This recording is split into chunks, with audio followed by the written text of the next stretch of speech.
Olá, amigos acadêmicos da Faculdade de Quirinópolis, terceiros períodos A e B. Estamos novamente aqui com as nossas aulas em EAD, do ensino à distância, falando das excludentes de ilicitude, né? Falávamos das excludentes da ilicitude, falamos já da tipicidade e agora com a culpabilidade, né? A nossa terceira aula na nossa segunda fase de gravações aí para os terceiros períodos, agora abordando o tema culpabilidade. Não é isso, senhores? Espero que vocês estejam acompanhando as nossas videoaulas, porque eu quero lembrar você que as nossas provas orais, que as nossas provas escritas, tudo aquilo que está sendo dado aqui, né, nessas aulas em EAD, é como se nós tivéssemos dado essas aulas presencial, certo, senhores? Então, tudo isso aqui vai ser cobrado nas nossas provas orais, vai ser cobrado nas provas escritas, não é? E qualquer dúvida que você tenha em relação às nossas aulas em EAD, olha que nós já gravamos 5 aulas, né, sobre ilicitude. Essa é a nossa terceira aula sobre culpabilidade. Então, para vocês, o terceiro período, nós vamos estar disponibilizando aí cerca de aproximadamente 10 aulas, 10 videoaulas, né, com cada uma aproximadamente com 60 minutos. Então, você tem todo o material, todas as aulas disponíveis para você ver uma vez, ver de novo, rever, né? Você pode ver várias vezes a mesma aula. O material já foi encaminhado para você, né? Você já tem disponível uma doutrina completa sobre ilicitude, uma doutrina completa sobre culpabilidade, ou seja, os elementos que compõem o crime, que é o foco das nossas aulas, ilicitude e culpabilidade. Além das aulas aqui em EAD, você tem todo o material disponível, todo o conteúdo. Você pode fazer a pergunta, qualquer dúvida que você queira. Você pode encaminhar lá no nosso grupo, né, lá dos melhores em penal, e elas serão respondidas na medida do possível, assim que nós finalizarmos essas gravações. Eu vou voltar o meu foco, então, para responder as perguntas que os alunos tiverem feito lá no nosso grupo, os melhores em penal, né? Então, olha, você tem as nossas videoaulas, você tem a oportunidade de fazer as perguntas que você queira lá no nosso grupo, os melhores em penal. Você tem todo o conteúdo que foi disponibilizado para você, todo o conteúdo de ilicitude, de culpabilidade. Nós estamos encaminhando uma série de perguntas, questões, para que você possa resolver e você possa aplicar aí o conhecimento, né, nas atividades discursivas que estamos encaminhando para você. Ou seja, você tem toda a estrutura, né, todos os meios de informação para que você possa se sair muito bem sobre as perguntas de ilicitude, culpabilidade, tipicidade nas nossas provas orais e nas nossas provas escritas. Tudo bem, senhores? Espero que os senhores realmente estejam se dedicando aí no acompanhamento dessas aulas em EAD, tenham lido realmente o conteúdo que foi encaminhado para você, né, as teorias, e resolvido as atividades. Não é isso? E assim ainda me coloca à disposição para tirar qualquer dúvidas. Tudo bem, senhores? Então vamos dar sequência às nossas aulas em EAD. Assunto hoje, culpabilidade. A nossa terceira aula, na nossa segunda fase de gravações, agora falando sobre culpabilidade. Falávamos na aula passada, na aula de número 2, concluímos falando de embriaguez, né? As várias espécies de embriaguez, as várias fases da embriaguez e as consequências jurídicas de tudo isso.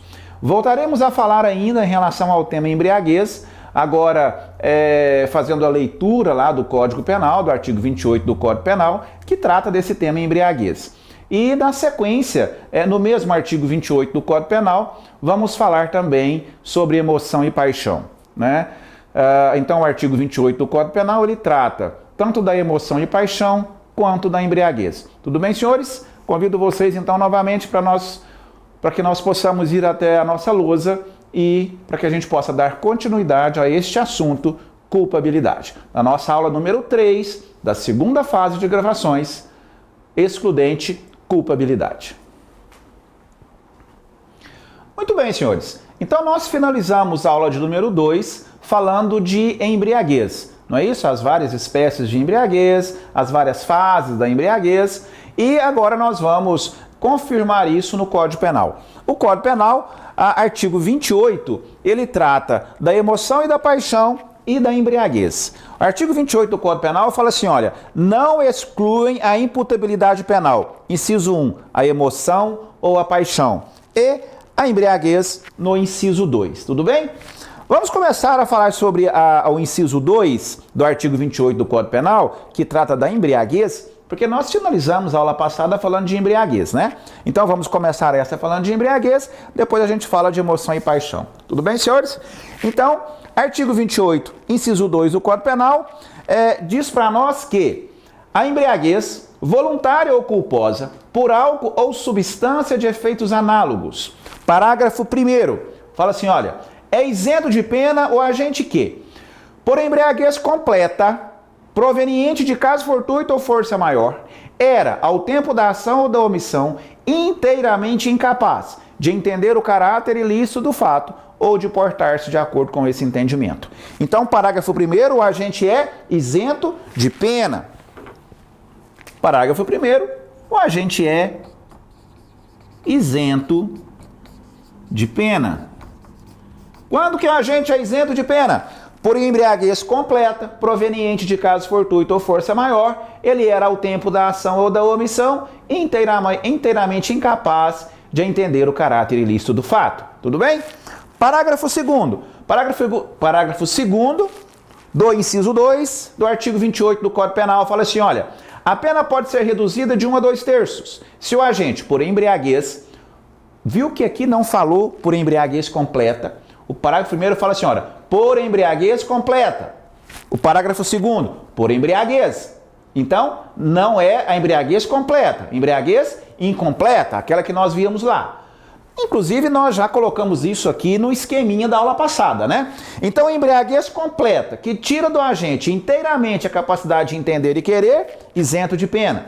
Embriaguez incompleta, proveniente de caso fortuito ou força maior, que o agente não se torna inteiramente capaz de entender o caráter ilícito do fato, é um caso de diminuição de pena. Diminuição de 1 a 2/3 da pena. Aquilo que já falávamos naquele esqueminha, certo, senhores? Embriaguez completa, proveniente de caso fortuito ou força maior, inteiramente incapaz de entender o caráter ilícito do fato e portar-se de acordo com esse entendimento, isento de pena.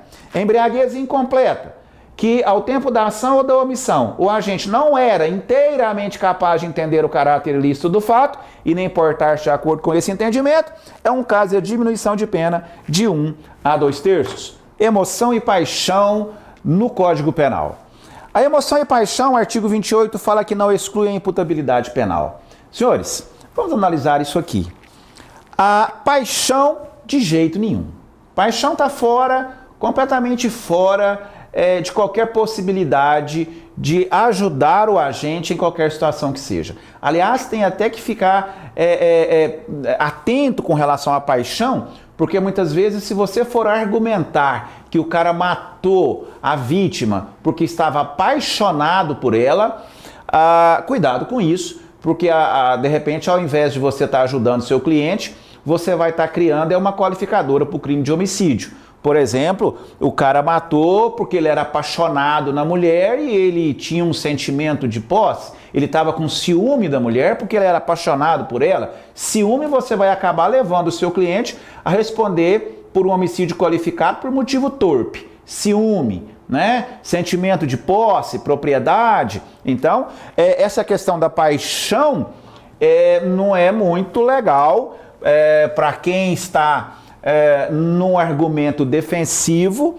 dizer que o cara era apaixonado pela vítima, por isso matou ela. Até porque a paixão não tem nenhum benefício no Código Penal.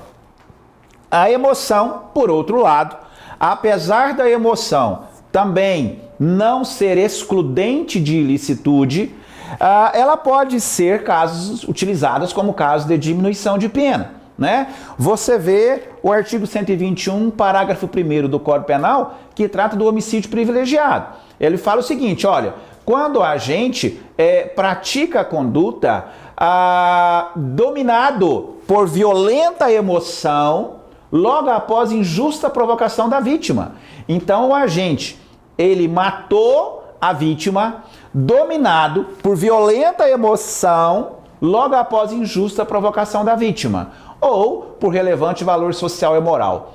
É considerado um homicídio privilegiado e tem um caso de diminuição, é um caso de diminuição de pena, apesar da emoção não excluir a culpabilidade do agente, e nem fazer com que ele seja inocentado por isso, ele vai ser responsabilizado pelo crime, por isso não exclui a imputabilidade, mas todavia pode ser um caso de diminuição de pena, né? Não só no artigo 121 do Código Penal, mas também é uma atenuante genérica, né? Lá do artigo 65, inciso 3, a linha C, última parte do Código Penal, que fala que prevê que, como circunstância atenuante, o fato de ter o agente cometido o crime sob a influência de violenta emoção provocada por ato injusto da vítima. Está lá nas atenuantes genéricas. Por que é uma atenuante genérica? Porque pode ser aplicada para qualquer crime. Lá no artigo 121, parágrafo 1º, é específico do crime de homicídio. Eu matei a vítima, crime de homicídio. Eu matei a vítima dominado por violenta emoção, logo após injusta provocação da vítima. Homicídio privilegiado, caso de diminuição de pena. Além disso, ainda tem uma atenuante genérica que pode ser usada para qualquer crime que eu tenha praticado, que está previsto no artigo 65, inciso 3, a linha C do Código Penal, que fala assim, olha, que prevê como circunstância atenuante o fato de ter o agente cometido o crime sob a influência de violenta emoção provocada por ato injusto da vítima. Tudo bem, senhores? Então, a emoção, ela não servirá como excludente da imputabilidade, porém, todavia, pode ser usada como um caso de diminuição de pena. E a paixão? A paixão de jeito nenhum. Paixão, como eu já dizia, você tem que ter até cuidado com relação a argumentar que seu cliente agiu motivado pela paixão, né? Isso pode até criar uma qualificadora no crime.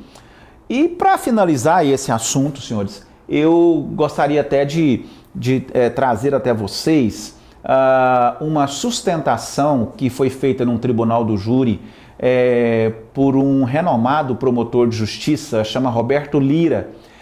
Isso está nas doutrinas, especialmente na doutrina do Rogério Greco, que traz essa oratória do promotor de justiça Roberto Lira, que fazia o júri de um indivíduo que tinha matado a mulher, né? E a defesa vinha argumentando lá nas suas oratórias que ele tinha matado por amor, né? Que ele era extremamente apaixonado pela mulher e que a mulher tinha traído ele.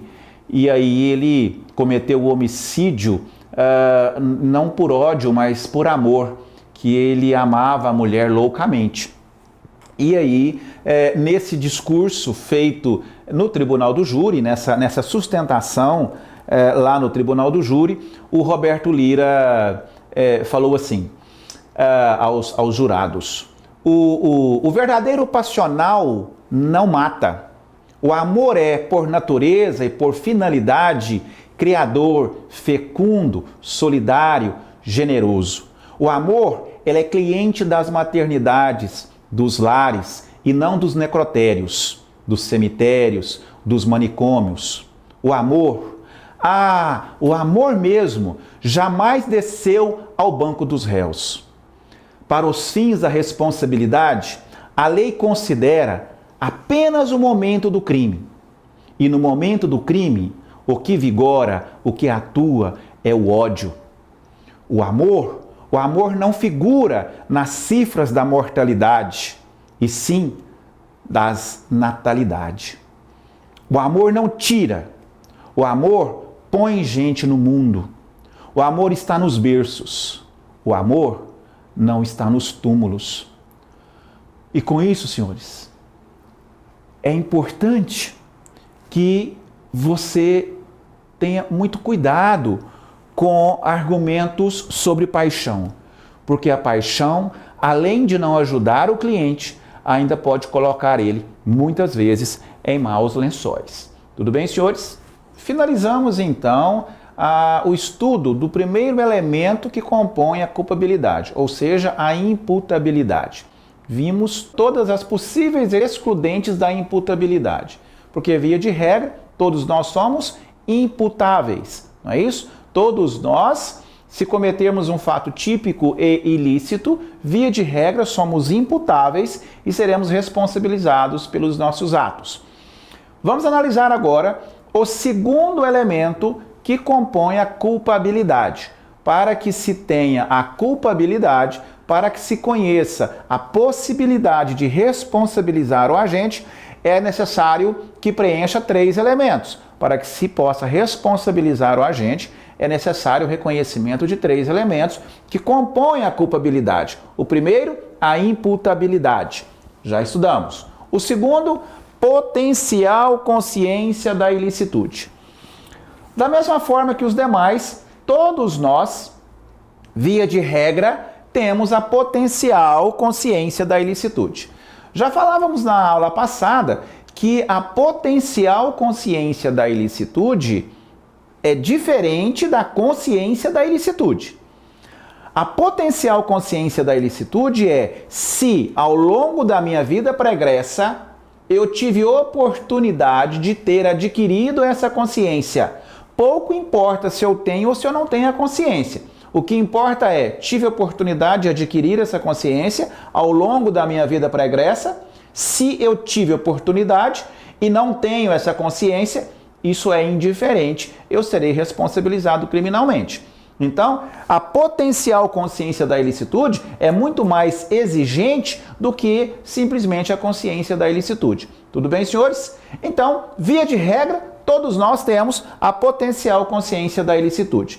Então, nós vamos ver, e isso, inclusive, está tipificado lá no artigo 21 do Código Penal, que trata do erro sobre a ilicitude do fato.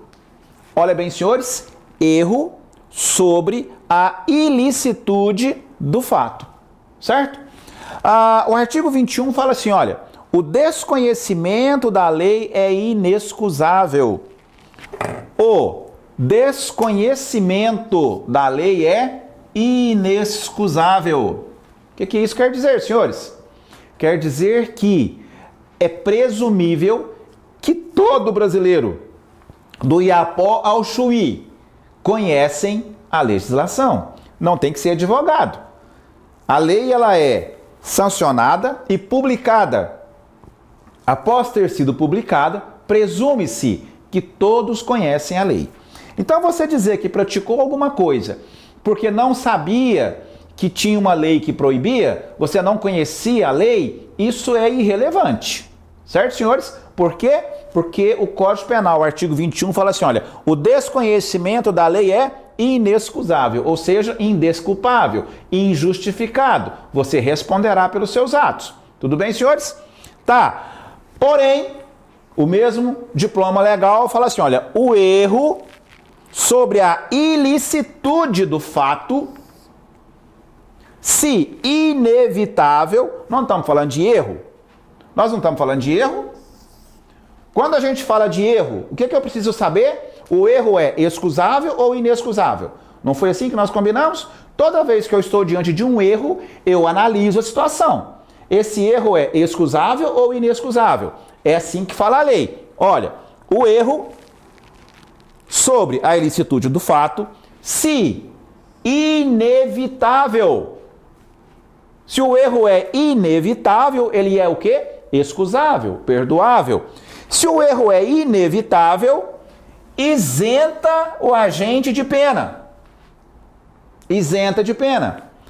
Porém, se evitável, se o erro era evitável, quer dizer que ele é injustificado, inexcusável, indesculpável. Se o erro é evitável, ou seja, ele poderia ter sido evitado, poderá diminuir de 1/6 a 1/3 a pena. Olha aqui, eu estou diante de um erro, certo, senhores? Estou diante de um erro. Se o erro é justificado, isento de pena. Se o erro é injustificado, diminui a pena de 1/6 a 1/3. Parágrafo único. Considera-se evitável, estou partindo para o erro inexcusável e indesculpável, então considera-se evitável o erro se o agente atua ou se omite sem a consciência da ilicitude do fato, quando lhe era possível, nas circunstâncias, ter essa consciência ou, de qualquer modo, ter atingido essa consciência. Olha, de qualquer modo, ter atingido essa consciência. Potencial consciência da ilicitude. Não interessa se eu tenho a consciência, basta que eu ou tinha ou ter atingido essa consciência. Tudo bem, senhores? Tá. E qual é a excludente da potencial consciência da ilicitude? O que exclui a potencial consciência da ilicitude? O erro de proibição. O que vem a ser o erro de proibição, senhores? Primeiro, uma distinção entre erro de proibição e erro de tipo. Qual a diferença entre erro de proibição e erro de tipo? Nós já estudamos erro de tipo, certo, senhores? Estudamos o erro de tipo. O erro de tipo, nós estudamos isso onde? Lá na tipicidade. O erro de tipo, nós estudamos isso onde? Lá na tipicidade. Vimos que o erro de tipo é uma excludente da tipicidade. Quando que o erro de tipo exclui a tipicidade? Quando eu estou diante de um erro de tipo essencial e o erro é excusável, certo? E o erro é inevitável. Então, quando o erro de tipo é excusável, perdoável, exclui a tipicidade. E o erro de proibição? Se o erro de tipo faz uma referência ao fato, o erro de proibição faz uma referência ao agente. O erro de tipo exclui a tipicidade. O erro de proibição, por sua vez, exclui a culpabilidade através da potencial consciência da ilicitude. Tá, então diferença de erro de tipo e erro de proibição. Senhores, no erro de tipo, o indivíduo tem uma falsa percepção da realidade. No erro de tipo, o indivíduo, ele erra sobre uma elementar de um tipo penal incriminador. Ele erra sobre uma elementar de um tipo penal permissivo.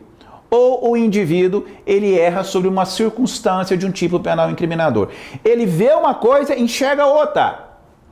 Ele imagina que viu determinada situação, ele imagina que está prestes a sofrer uma agressão injusta, ele imagina que está atirando num bicho quando está atirando numa pessoa, né? Então ele faz uma interpretação equivocada da realidade.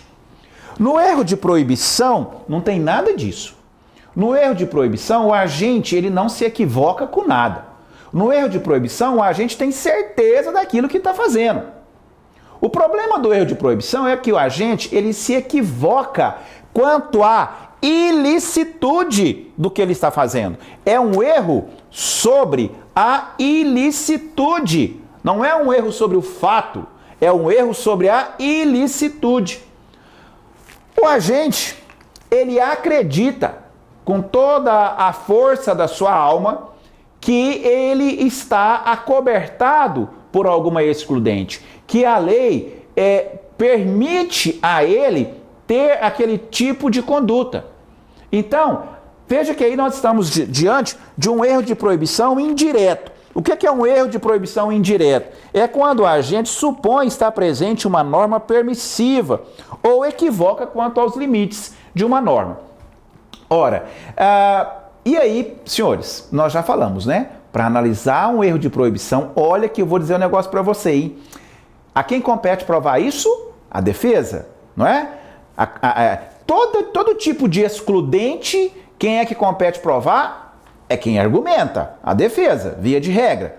Então você veja bem, no erro de proibição, eu não falei para você que você está analisando a potencial consciência da ilicitude? Então não adianta eu analisar a situação só no dia do fato. Eu tenho que analisar toda a vida do cara.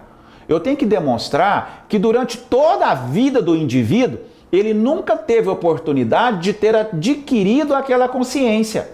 Ora, vamos pegar como exemplo um ermitão, né? Um aldeão, que mora no interior, lá nos rincões do país, né? Vamos pegar um cara aí lá do Acre, lá de Rondônia, né? Ou sei lá de onde aí, nesses rincões aí do país. Um cara que ele foi criado numa aldeia pequenininha lá, 1.500 pessoas, 1.000 habitantes no máximo, né? Ou até menos. Né? O cara, ele nasceu e criou ali. Né? E o único serviço que tem ali é o cara ir lá para trabalhar serviço braçal no meio do mato, arrancar toco, né? Aquela situação lá que os caras compram uma área grande e vai desmatar. E aí contrata esse pessoal para ir lá arrancar toco, para ir lá fazer esse serviço braçal, né? Esse serviço rústico. O cara é rústico, né? E aí o cara fica no meio do mato 2 semanas, né? E deixa a mulher lá com os filhos lá no povoado.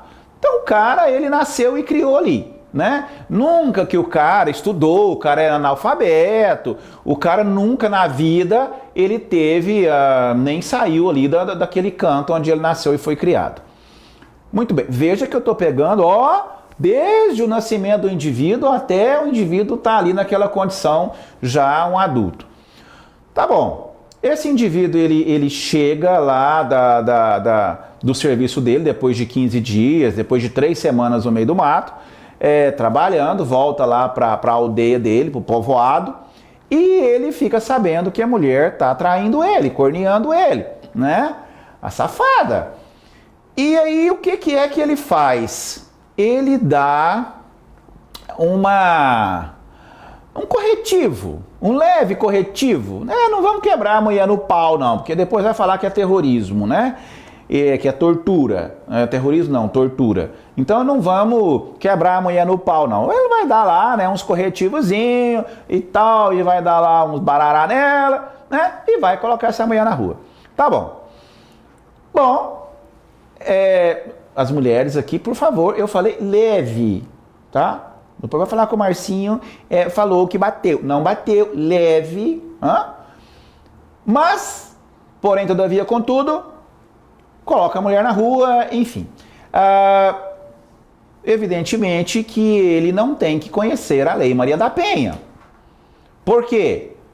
Porque o conhecimento, ele é presumido, né? Ele nunca tem que ter ouvido falar nessa mulher Maria da Penha, ou nessa Lei Maria da Penha, né? Porém, interpreta-se como se ele conhecesse a legislação. Ele falar que não conhece não faz a menor diferença. Mas então, ele acredita, olha a situação, ele acredita com todas as forças da sua alma de que o que ele fez está certo. De que o que ele fez, qualquer pessoa ali daquele povoado teria feito a mesma coisa. Que ele está no direito dele. E que ninguém vai convencê-lo do contrário. E pior, na consciência geral ali no povoado, onde ele mora, todos estão apoiando a atitude dele. E se esse cara for preso, processado e condenado e pagar uma pena, ele vai sair de lá falando que ele estava certo, que errado é os outros, né? Ou seja, ele não teve em nenhum momento da vida, da história de vida dele, a oportunidade de criar a consciência de que, de jeito nenhum, por nenhuma hipótese, ele poderia ter agredido, mesmo uma lesão corporal de natureza leve, a mulher dele, mesmo que ela estivesse traindo ele, né? Se é para matar ele, que ele vai morrer falando que ele está certo.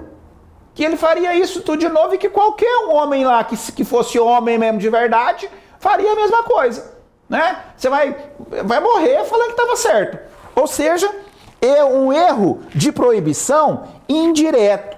Ele supõe estar presente uma norma permissiva, ou seja, que realmente ele estava no direito dele fazer aquilo. E o erro de proibição direto é quando o agente não compreende o âmbito de incidência da norma. Ou ele faz uma análise equivocada da norma. O exemplo clássico de doutrina desse erro de proibição direto é você pegar um estrangeiro, por exemplo, um holandês. Lá na Holanda o uso da maconha é permitido. E nós temos, na verdade, um monte de país aí, né, mundo afora, que flexibilizou, né, ou descriminalizou o uso da maconha.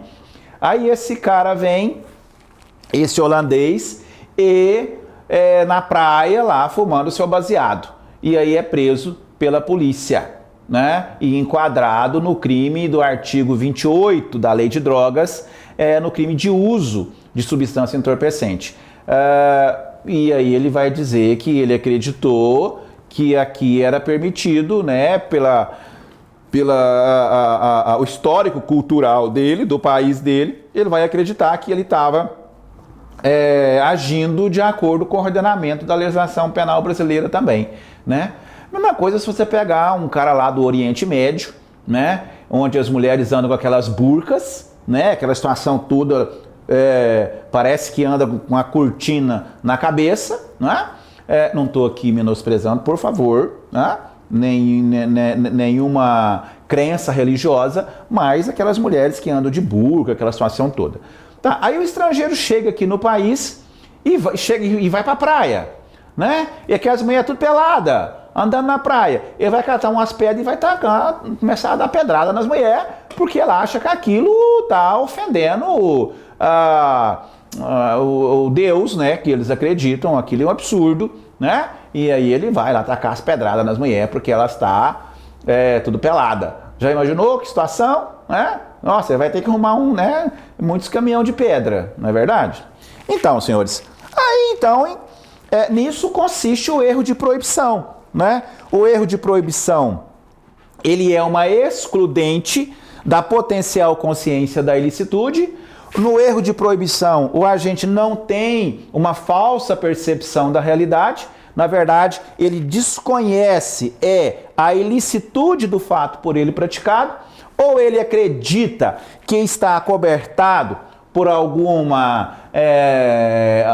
tipo penal permissivo, né? Imagine um senhor que morou a vida inteira também na fazenda, levou a filha para a cidade para estudar, aí a filha é estuprada, aí ele vai caçar o cara para matar o cara, ele acredita que ele está agindo em legítima defesa da honra da filha e da família, né? Apesar que matar é meio complicado, né? Essa situação, mas só a título de exemplo. E o erro de proibição direto, que é quando o agente ele faz uma interpretação equivocada do texto legal. Não que ele não conheça o texto, porque não adianta falar que não sabia, que não tinha lei, né? O desconhecimento da lei é inexcusável. Você pode, de repente, tentar argumentar que você desconhecia sobre a ilicitude do fato. Você achava que aquilo que você estava fazendo era certo, enquanto era errado. Você achava que o que você estava fazendo era lícito, enquanto na verdade era ilícito. Tudo bem, senhores? E aí então consiste a potencial consciência da ilicitude. É um dos elementos que compõe a culpabilidade e a principal excludente da potencial consciência da ilicitude realmente é o erro de proibição. E veja que o juiz, para analisar o erro de proibição, ele vai analisar circunstâncias objetivas, né? Circunstâncias objetivas, para saber se realmente fazer uma avaliação do agente, se ele incidiu sobre esse erro de proibição. Que circunstâncias objetivas são essas? Toda a vida pregressa do cara, todo o histórico de vida do indivíduo, igual o exemplo que eu dei para vocês aqui desse ermitão, desse cara dessa aldeia lá, pequenininha, que a vida inteira a cultura dele foi daquele jeito, né? Então, questões objetivas que serão analisadas para que o juiz possa identificar se realmente o cara ele está dando um migué ou se realmente ele acredita com toda a força da sua alma que ele realmente estava amparado pela lei e que o que ele estava fazendo era certo. Tudo bem, senhores?